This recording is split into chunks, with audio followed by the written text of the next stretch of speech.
నెలల నుంచి పెండింగ్ లో ఉన్న ఫైల్స్ అన్ని కొద్ది రోజుల్లోనే కరెక్ట్ రూట్కి తెచ్చావయ్యా. మనసు పెట్టి పనిచేస్తే ఎంత కష్టమైన పనైనా సునాయాసంగా చేసేది.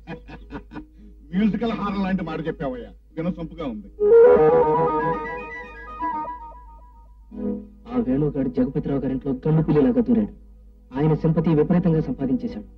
పూనకం వచ్చిన వాళ్ళగా అకౌంట్లన్నీ తెగ చూసేస్తున్నాడట. ఇంకొద్ది కాలం పోయి ఆ ప్రేమను వల్ల వేసుకుంటాడు. అలా జరిగితే నేను ఒప్పుకోను.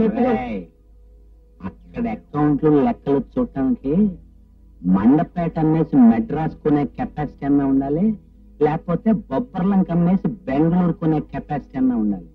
వాడి వల్ల ఏముంటుందిరా, కొన్నాళ్ళకి మతిపోయి బాబోయ్ నన్ను వదిలిపెట్టేసేయండి, నేను ఈ దేశం సరిహద్దులు దాటి పారిపోతాను అని బతిమాలతాడే. ముద్దాయి పారిపోయాక కేసు ఏముంటుంది?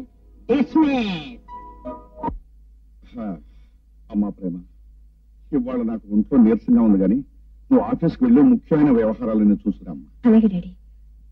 లాస్ట్ మంత్ అకౌంట్స్ అన్ని చూసేసారా? స్టీరింగ్ పుచ్చుకున్నది నెంబర్ 1 డ్రైవర్ అయినప్పుడు బస్సులో ఉన్న వాళ్ళు భయపడాల్సిన అవసరం లేదమ్మా. వేణు అకౌంట్స్ చూస్తుంటే మనం నిశ్చింతగా ఉండొచ్చు. అంత సిన్సియర్ బాయ్.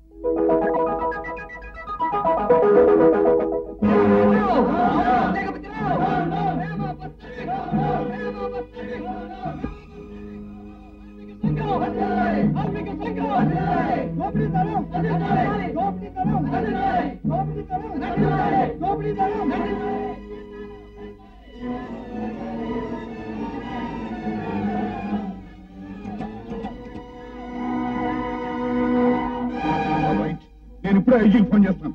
అవసరమైతే హైదరాబాద్ మినిస్టర్స్ కూడా ఫోన్ చేస్తాను. ఆడపిల్లకి తిండి తిప్ప లేకుండా చేస్తారా? I will see it. అనవసరంగా ఆవేశపడుతుంది. అసలే బ్లడ్ ప్రెషర్. అది కాదయ్యా, అమ్మాయిని ఆఫీస్ గదిలోంచి బయటికి రానివ్వట్లేదట. టెలిఫోన్ కాదు కదా, కనీసం ఫ్యాన్ కూడా లేకుండా కరెంట్ కట్ చేశారట. ఇంత సున్నితంగా పెరిగిన అమ్మాయిని ఇన్ని బాధ పెడతారా? సరే అనుకోండి, గోల్తో పేదని గొడవలు పెట్టింది చెప్పండి. వాళ్ళకి ఎలా చెప్పాలో అలా చెప్పి సర్దుకుంటాను. ఆ బాధ్యత నాకు వదిలేయండి.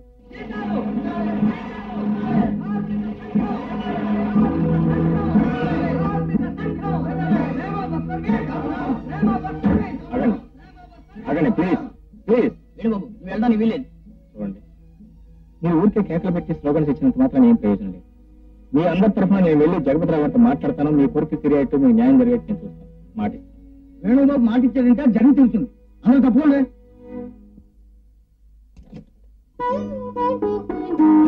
Good morning. మీరు లోపలికి ఎలా వచ్చారు? ఈ క్యారేజ్ ఏంటి? వాళ్ళు మిమ్మల్ని బయటికి రానివ్వట్లేదని నాన్నగారికి తెలిసింది. మీరు ఆకలితో బాధపడుతుంటారు, నాన్నగారు కంగారు పడుతుంటే నేను తీసుకొచ్చాను. డజన్ మ్యాటర్ చూసి ఆ పరిచయం పంపించచ్చు కదండి.